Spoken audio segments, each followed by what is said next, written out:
సుధాకర్ కదా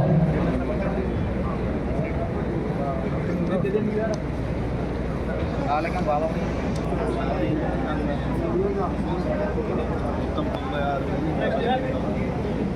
అరే 50% గ్రేడ్ అవ్వాలేమన్నా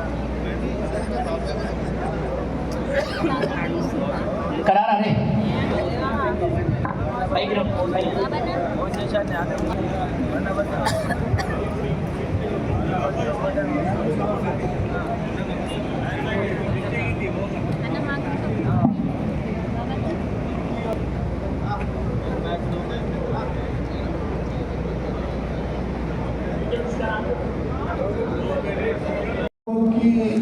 అధికారికి వచ్చే నష్టం లేదు. ఆ 2 రోజులు లేనప్పుడు నష్టపోయేది ఆ ఓటర్లు అందరూ కూడా గమనించాలి. నేను మీడియా ద్వారా కార్యకర్తలకు నాయకులకే కాదు సంగారెడ్డి నియోజకవర్గ ప్రజలకు ఏం చెప్తున్నంటే, ఒకసారి 2 సార్లు బిఎల్ఓ మా ఇంటికి రాలేదు కదా, వచ్చిపోయారు.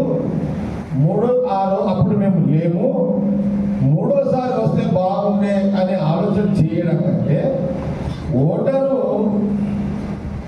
బిఎల్ఓ ఒక దగ్గర కూర్చుంటే బిఎల్ఓ దగ్గరికి పోయి మీరు 2 సార్లు మా ఇంటికి వచ్చి నేను లేను, నాది నమోదు చేయండి అని బిఎల్ఓ ఎక్కడుంటే అక్కడికి వెళ్ళండి.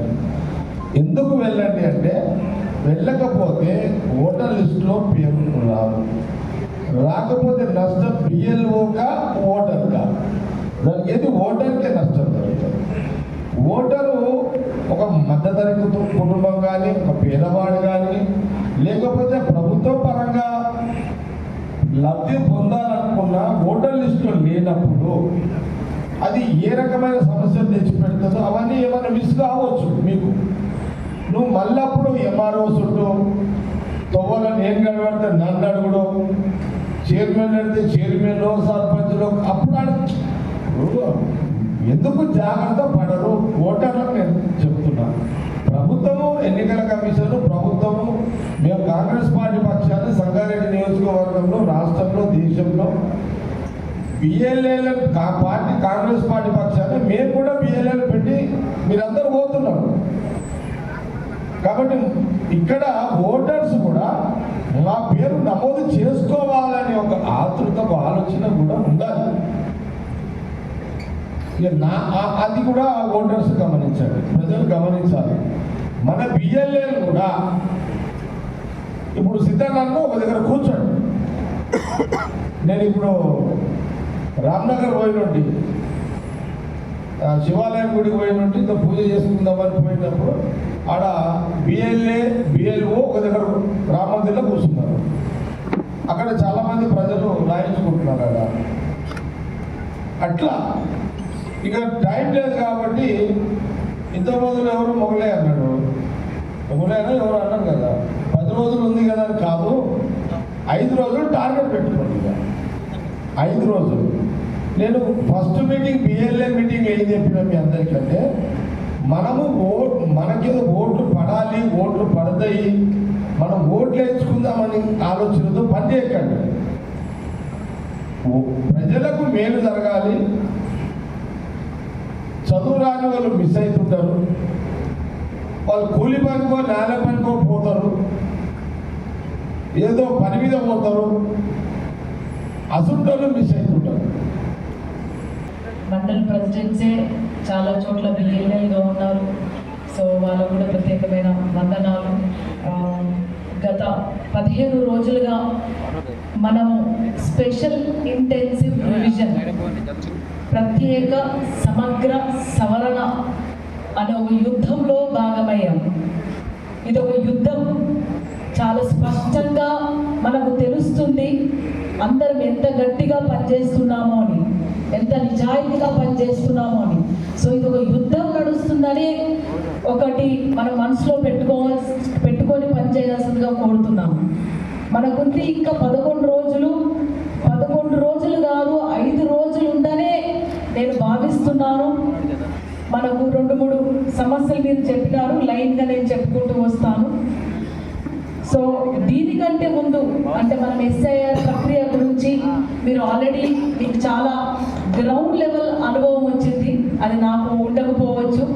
మీరు ప్రజల్లో ఉన్నారు, సమస్యలు తెలుస్తున్నాయి, దాన్ని పరిష్కరిస్తున్నారు. సో మీకు ఎస్ఐఆర్ ప్రక్రియ గురించి బాగా అనుభవం వచ్చిందని నేను అనుకుంటున్నాను.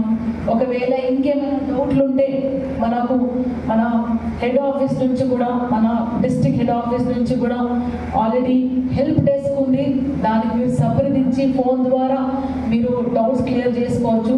ఆల్రెడీ మనకి ఇక్కడ ఈఆర్ఓ కోఆర్డినేటర్గా భూమేష్ తమ్ముడు ఉన్నారు, తను కూడా బాగా పనిచేస్తున్నాడు, అని డౌట్స్ నా డౌట్స్ కూడా క్లియర్ చేస్తున్నారు. తన దగ్గర కూడా మీరు మీ డౌట్స్ క్లియర్ చేసుకోవాల్సిందిగా కోరుతున్నాను.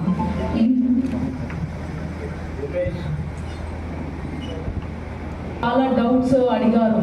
ఆ డౌట్స్ అన్నీ అంటే మనము ఒక అఫీషియల్గా క్లియర్ కావాల్సిన డౌట్స్ అన్నీ మనం డైరెక్ట్గా మీరు బిఎల్ఓ ఈఆర్ఓతో డైరెక్ట్గా మాట్లాడవచ్చు.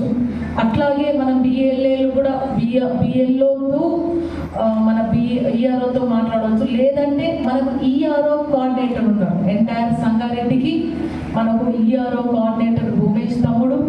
సో తనకు క్లియర్ డౌట్స్ మీరు అడిగితే తను ఈఆర్ఓతో డైరెక్ట్గా ఫోన్లో మాట్లాడి మీ డౌట్స్ ఇమీడియట్గా క్లియర్ చేసే అవకాశం ఉంది. సో దీన్ని ఖచ్చితంగా మీరు ఉపయోగించుకోవాలని కోరుతున్నాను. అన్నిటికంటే ముఖ్యం ఏంటంటే ఇది ఒక యుద్ధం అని చెప్పిన, ఏది బిడ్డ యుద్ధం అంటున్నారు అనుకుంటారు. అవును, ఇది ఒక యుద్ధం నడుస్తుంది, బీజేపీ కుట్ర పన్నిన యుద్ధం. ఒక టెన్షన్ వేదికపై ఉన్న పెద్దలకి, మరి ఇక్కడ ఉన్న అందరికి కూడా పేరు పేరున నమస్కరిస్తూ, అందరికి ఆకలైనట్టుంది. మరి మనమందరం వెన్నెలక్క చెప్పినట్టు యుద్ధంలో ఉన్నాం, యుద్ధంలో కూడా ఆకలి అన్నట్టు ఎట్లా చెప్పండి, అన్నీ మర్చిపోవాలి. మరి 5 రోజుల్లో మనం కంప్లీట్ చేయడానికి సిద్ధమైన మనం చూపెట్టాలి.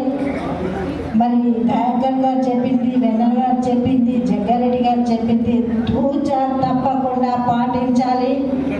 మరి తెలంగాణ రాష్ట్రంలో సంగారెడ్డి అసెంబ్లీ నెంబర్ 1 అని తీసుకొచ్చే వరకు మీరందరూ కూడా నిద్రపోవద్దు. మరి అన్నీ మర్చిపోలేదు. దావతులు ఉన్నాయి, 1 గంట పోయేస్తా, పటంచెరు పోతా, హైదరాబాద్ పోతా అనేది మర్చిపోండి. ఊరు దాటి బయటికి రావద్దు. ఒకరితో సహకారం చేసుకుంటూ, ఇప్పుడు కౌన్సిలర్ ఉన్నాయంటే ఆ వాళ్ళు మన కార్యకర్తలు ఆయన చుట్టూ తిరుగుతూ బిఎల్ఏని తీసుకుంటూ మనం అందరం కూడా చేయాలి. బిఎల్ఓ ఉన్నారు, బిఎల్ఏ ఉన్నారు కదా, మనకేంటి అనేది కాకుండా ఈ పని మనది, రాష్ట్రం కోసం, మన సంగారెడ్డి కోసం మరి ఓట్లు మనం చేయించే బాధ్యత అనే విధంగా ప్రతి ఒక్కరు కృషి చేయాలని కోరుకుంటూ, ఇప్పుడు కౌన్సిలర్ అంటే వాటిలో ఉన్న నాయకులందరూ కూడా మరి చేదోడుగా వాదోడుగా ఉంటూ సమయాన్ని ఇచ్చి 5 రోజులు వేరే పని ఏం పెట్టుకోవద్దని అందరినీ కోరుకుంటూ, మరి అన్నీ కూడా తూచా తప్పకుండా మీరందరూ కూడా మరి దాన్ని పాటిస్తారని తెలియజేసుకుంటూ సెలవు తీసుకుంటున్నాను. జై హింద్, జై కాంగ్రెస్.